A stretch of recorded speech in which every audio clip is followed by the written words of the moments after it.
LA This Week. I'm Rasha Goel. Up next, a center opens its doors to help eligible immigrants become U.S. citizens. I'm at a Marcos Music and Theater bring Leimert Park to life as the Leimert Park Vision Theater Festival of Staged Readings kicks off. That's coming up. School's already started, but it's never too late for a backpack giveaway. The story coming up.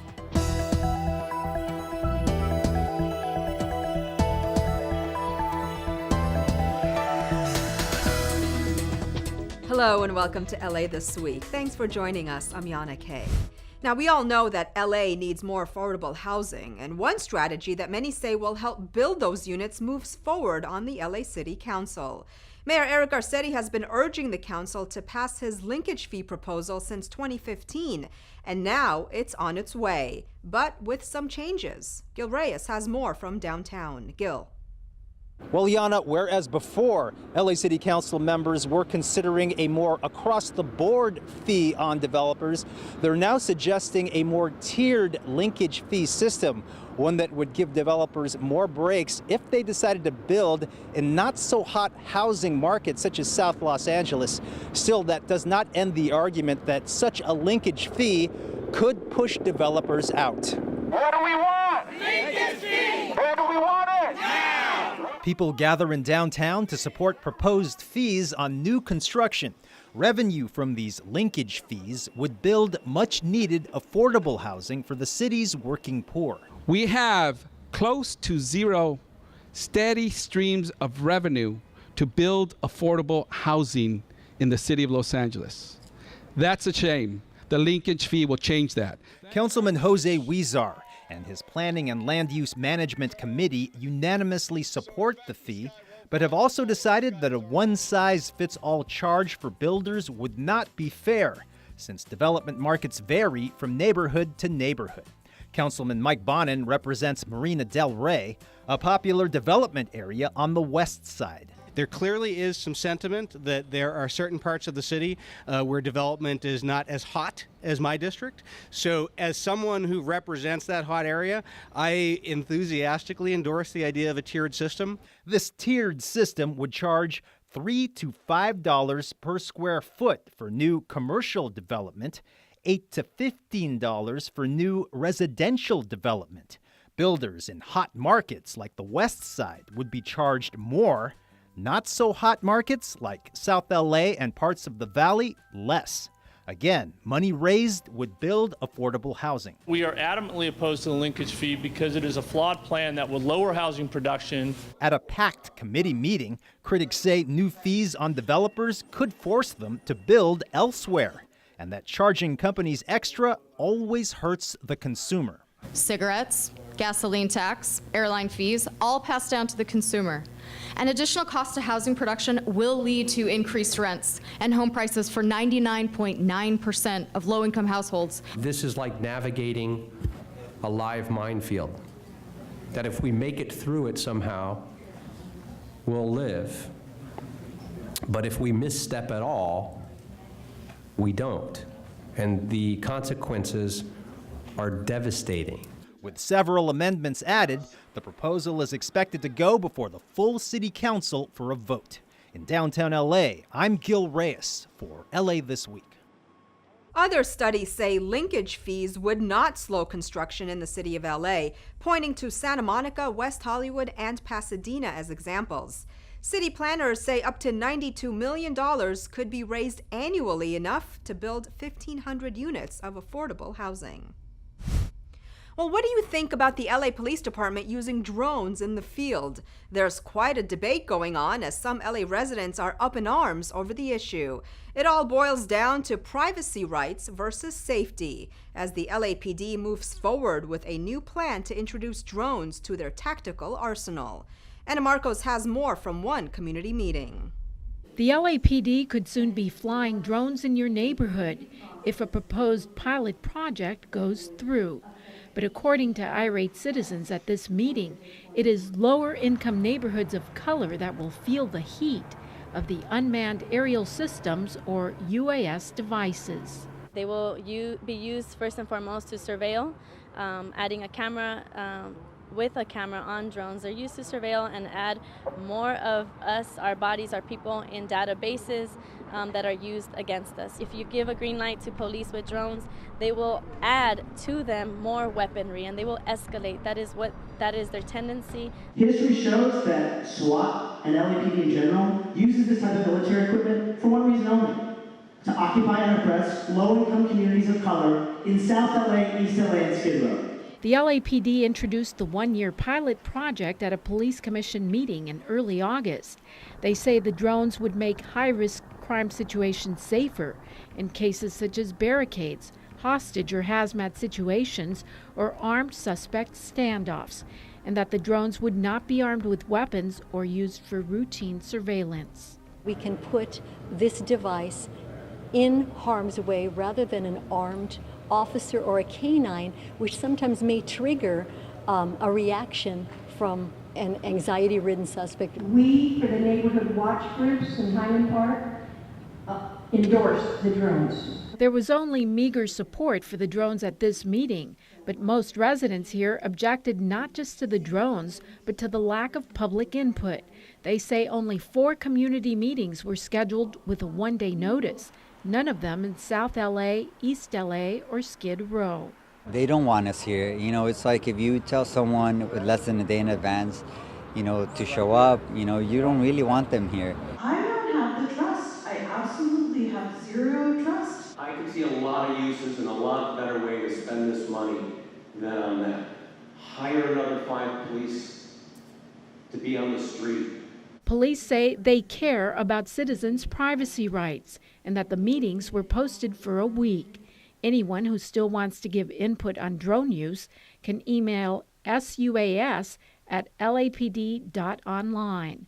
I'm Anna Marcos for LA This Week. Even supporters say they want strong guidelines to prevent drones from being used as weapons or for surveillance. Official guidelines will be drawn up before the drone proposal goes back to the police commission. Well, turning now to another hot-button issue, illegal immigration. Now, if you're worried about your legal status here, the City of LA is here to help with low-cost and even free immigration services. Rasha Goel has more. Jose Mateo is among the LA immigrant residents who is grateful for the Coalition for Humane Immigrant Rights of Los Angeles' new satellite office in South LA.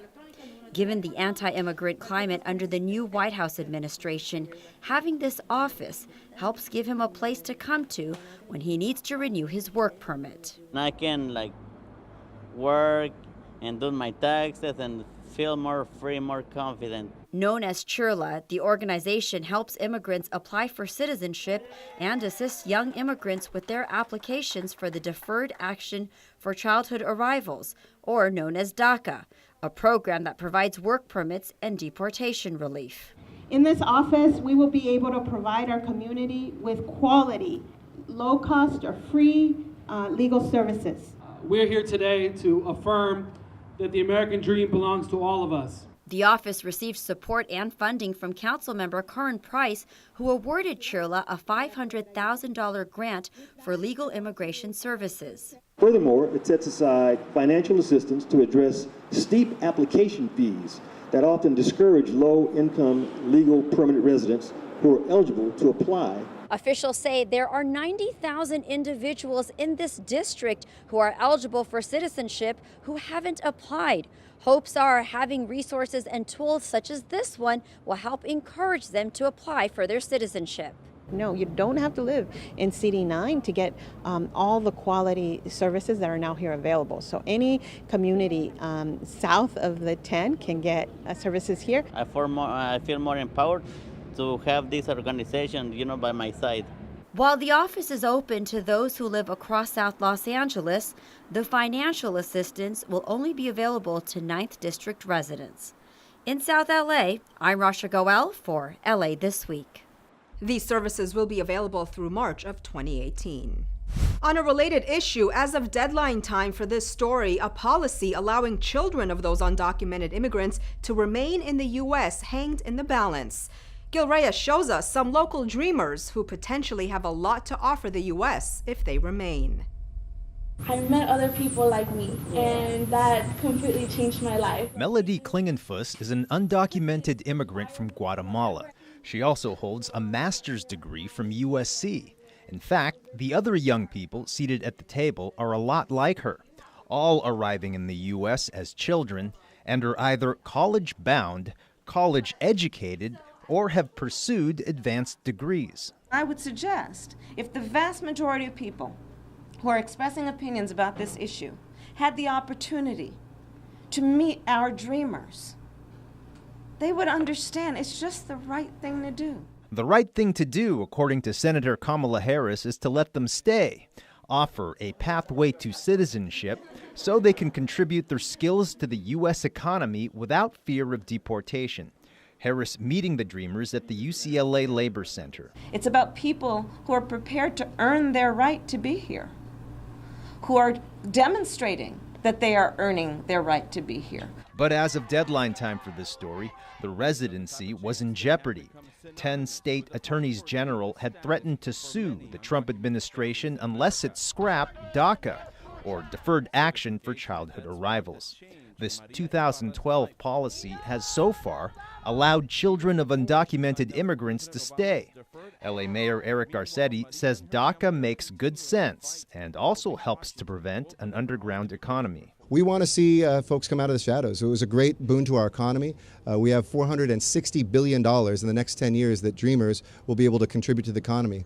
When they're pushed back in the shadows, it not only depresses their wages, it depresses wages for those who are native born, who have to compete with people working under the table. We're going to continue advocating for a permanent solution. We're going to continue being the voice of others who are afraid to come out, and we're going to continue pushing for some type of legislation that still allows us to work in this country and continue providing for our families. At the UCLA Labor Center, I'm Gil Reyes for LA This Week.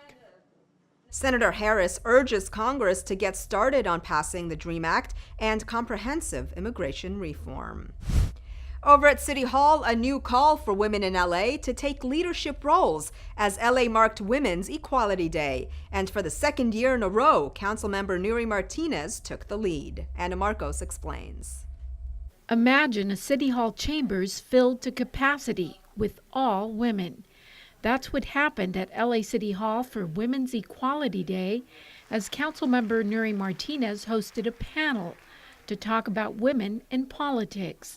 The main focus, we need more women. We're celebrating a 97 year that women got the right to vote in this country. So we're just reminding young women and women in general how to continue to get involved in politics, become engaged in their community. Women's Equality Day does indeed mark the adoption of the 19th Amendment, which gave U.S. women the right to vote.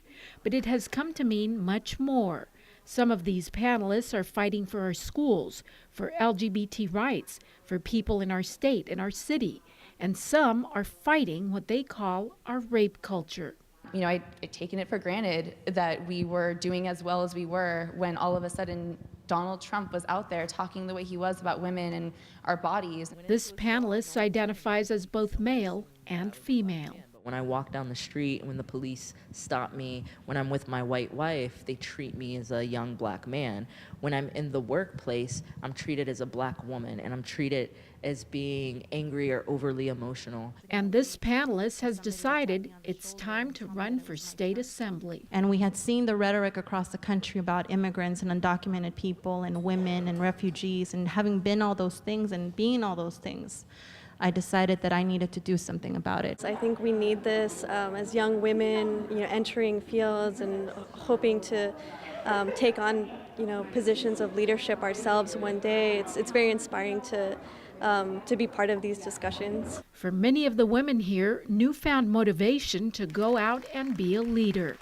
I'm Anna Marcos for LA This Week. Currently, our own City Hall boasts 2 women, council members Nuri Martinez and Monica Rodriguez. Visiting ships dock in San Pedro for a star-spangled salute to our armed forces. Gil Reyes has more from Fleet Week, which started off with a bang.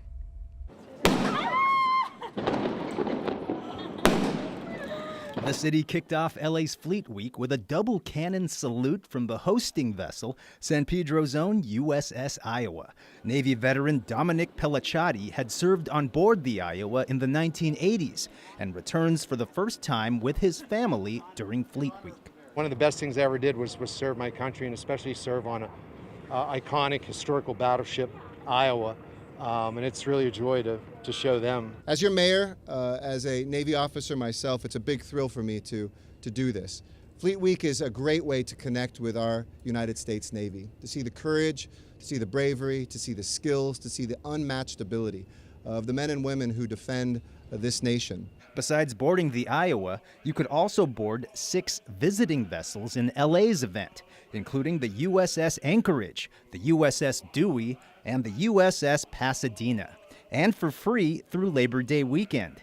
Meantime, 1,100 service members tour Los Angeles during the stop. By early this week, they'll be gone. But the USS Iowa will remain in Los Angeles, open for tours year-round.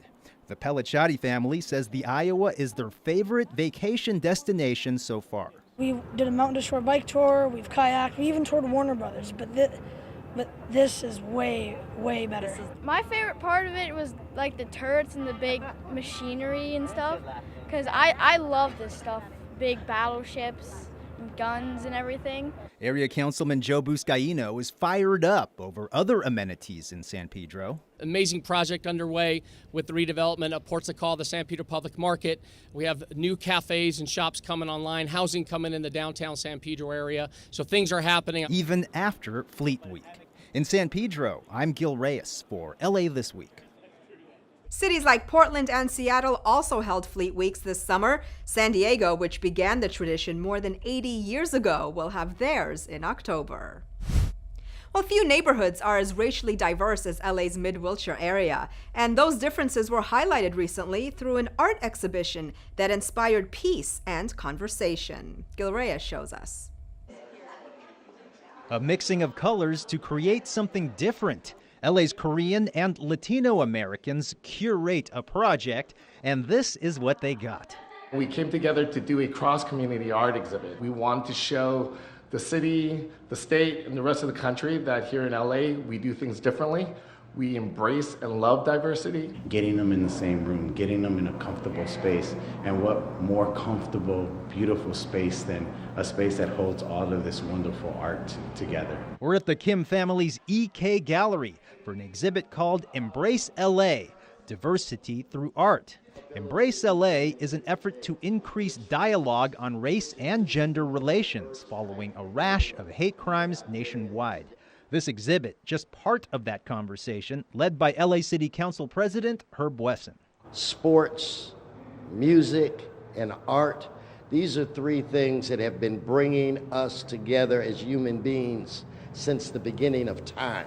I can't think of a better way to do it than with art, narrative art, abstract art, you name it, I think we've got it here. Artist Joseph Chicas's photographs depict the struggles of LA minorities. I have photography from protests where we have movements coming together like the immigration movement and the Black Lives Matter movement joining forces together to advocate for social justice. While artist Eddie Lee prioritizes respect for women in his paintings. I think that shows in the diversity of the women that I paint. I do paint a lot of women of color and all different ethnicities. LA's first Korean-American council member David Rue also says the exhibit is a chance for young, up-and-coming talent to showcase their work. Even the building itself, which was a very non-productive space, is now being used in such a positive manner. It's such great energy, especially during these times, for us to have such an amazing space like this. And an amazing place to express different viewpoints through a range of colors and styles. From EK Gallery in Mid-Wilshire, I'm Gil Reyes for LA This Week. The center is an extension of the LA City Department of Cultural Affairs. Well, plays and readings about diversity also took center stage as a new act opens at several Leimert Park theaters. We're talking about the Leimert Park Vision Theater Festival, run by the Department of Cultural Affairs. Anna Marcos attended opening night. The place has a speakeasy kind of vibe as Leimert Park kicks off its Vision Theater Festival of staged readings. But tonight, on opening night, no readings. Just a time to relax and enjoy yourself the way you would at any speakeasy. Well, this is our culture. You never want to forget your culture. We just sitting over at the table just talking about we as slaves, our family, how we came up as slaves, we're African Americans, whatever you want to call yourself. The idea is that we have a culture and we want to maintain our culture. Our culture is enjoying ourselves, dancing, writing plays, talking about our lives and all that good stuff. The Night of Music and Theater pays tribute to R&B singers Sam Cooke and Bobby Womack. Even the neighborhood gets its own tribute with a Crenshaw medley of songs. Earth Angel, another big hit with all the lip-syncing going on. But even this crowd pleaser gives us a serious peek at Black history. A Black singing group wrote the song back in 1954, but it became a bigger hit when a white singing group released a cover.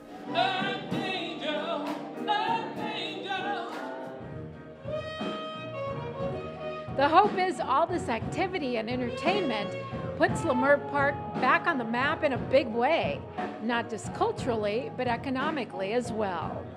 This year, the festival features 8 nights of theater with 17 productions. Organizers say they won't stop there. They want to grow the festival to international status. I've always been ambitious. You know, most of the people say my projects are bigger than my resources and budget, and that's very true. But if you don't reach high, you know, you'll never accomplish anything. I've always felt that it should be Leimert Park, the worldwide destination, and that's what we're working on. So I love art. I ended up at Dorsey. After that, I went to work for Roberta Flack as her first road manager. So I've been in art, music, like I'm 85 now, so I've been in there a minute. And with tap dance, poetry, spoken word, bilingual productions, and a group of plays featuring Black culture, more art and theatrical fun are definitely on the way. I'm Anna Marcos for LA This Week. And by the way, one of the venues for the festival, the Vision Theater, is in the process of getting a huge makeover by the city. Well, it's that time of year when backpacks get bought or dusted off to make room for school books. But at one Eastside Elementary School, backpacks are part of a free giveaway thanks to the LAPD. Anna Marcos takes us there. You put together a room full of school kids, some generous LAPD officers, and lots of new backpacks, and you get some happy chaos. High fives and handshakes were happening all over the place as 126 students at Griffith Avenue Elementary got their new packs, just in time for the new school year. I'm gonna take it to school, carry stuff in it like color pencils, little box, and my snack and everything. Do you study harder with a backpack? Yes. The students were chosen out of close to 500 kids in the school, depending on who needs the packs the most. There's some kids who are unfortunate, who can't obtain a backpack, who don't get new school clothes, who don't get school supplies. So when I was approached to give these backpacks, I thought just a backpack may inspire some of these children to be eager to learn, want to come to school. Coming to school with a brand new backpack, I think gives them a little more bump in their self-esteem and allows them to be ready for learning. The new backpack is so special, one young student is going to save his. But I'll take this when I'm in middle school. So you're going to save yours, huh? Yeah. For the big time? Yes. Yep, it's still got the tags on it, and apparently it's going to stay that way until the big day comes a year from now. I'm Anna Marcos for LA This Week. Although the LAPD organized the event, the backpacks were provided by the Grace Ford Salvatore Foundation, which helps underserved communities like the Hollenbeck area. Another affordable housing complex for veterans opens its doors. A neighborhood festival highlights the benefits of solar power, and an intersection in the Crenshaw district becomes a temporary gathering space for the community. All these stories in Citybeat. Councilmember Gil Cedillo, other community members and groups were on hand for the grand opening of the Marmion Way Apartments in Cypress Park, a new affordable housing complex for veterans and their families. Marmion Way Apartments consists of 49 new affordable homes, which will include services that are specifically designed to support stable, independent living among people who are transitioning out of long-term homelessness. On-site case managers will work one-on-one with tenants to ensure lasting housing stability. Let's make this be something we do typically. The third annual Solar-Powered Music and Arts Festival was held recently at Mariachi Plaza in Boyle Heights. The festival highlights the benefits of using solar energy and encourages residents to go green by connecting them to available resources and programs the city offers. Because ultimately the environment and the environmental component that we're trying to promote here connects with all of the issues that we focus on, whether it's economic or whether it's just regular social service stuff. Like, it all connects, and we want to make that connection. The corner of Crenshaw and 54th Street came alive during a Great Streets pop-up event. The community came together to enjoy the outdoor space with kids' activities, outdoor seating, live DJ, free food, various vendors, and a movie screening. It's all part of Mayor Eric Garcetti's Great Streets Initiative, a plan to beautify and transform busy streets into community gathering spaces. This helps us to community engagement, to be more involved and inclusive of our neighbors and to know our neighbors and to recognize our neighbors. And when we're in the public, we go out and say hi to them and greet them. So be more friendly and kind to one another. Well, take the whole family to a community festival with free carnival rides and giveaways. Enjoy a performance of Disney's Aladdin in Spanish and take in an outdoor movie before the summer's over. All this in this week's Things to Do. Save the date. The office of Councilman Curran Price invites you and your family to attend the first ever UCLA Day Community Festival in CD9. Enjoy free carnival rides, giveaways, and application writing workshops. Don't forget to spread the word to your family, friends, and neighbors. Everyone is welcome. It all takes place Saturday, September 9th at the South Park Recreation Center at 345 East 51st Street. For more information, call the Councilman's office at 323-846-2651.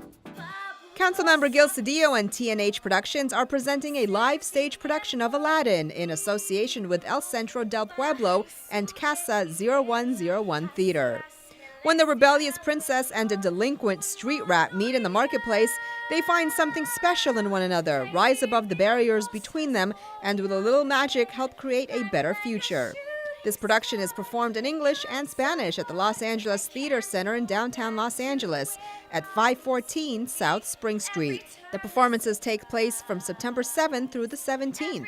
For more, visit thelatc.org. If you love Julie Andrews and James Garner, then don't miss a screening of Victor Victoria at Echo Park Lake. It's all part of the Echo Park film series sponsored by Councilmember Mitch O'Farrell. So grab a chair, blanket, some friends, and enjoy a night at the lake. The screening takes place Saturday, September 9th at 7 p.m. And that's a look at some things to do.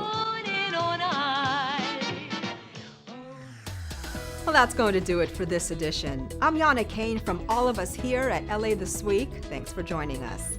A reminder that you can catch us online at lacityview.org. You can also follow and like us on Facebook. We'll see you back here next week for more of LA This Week.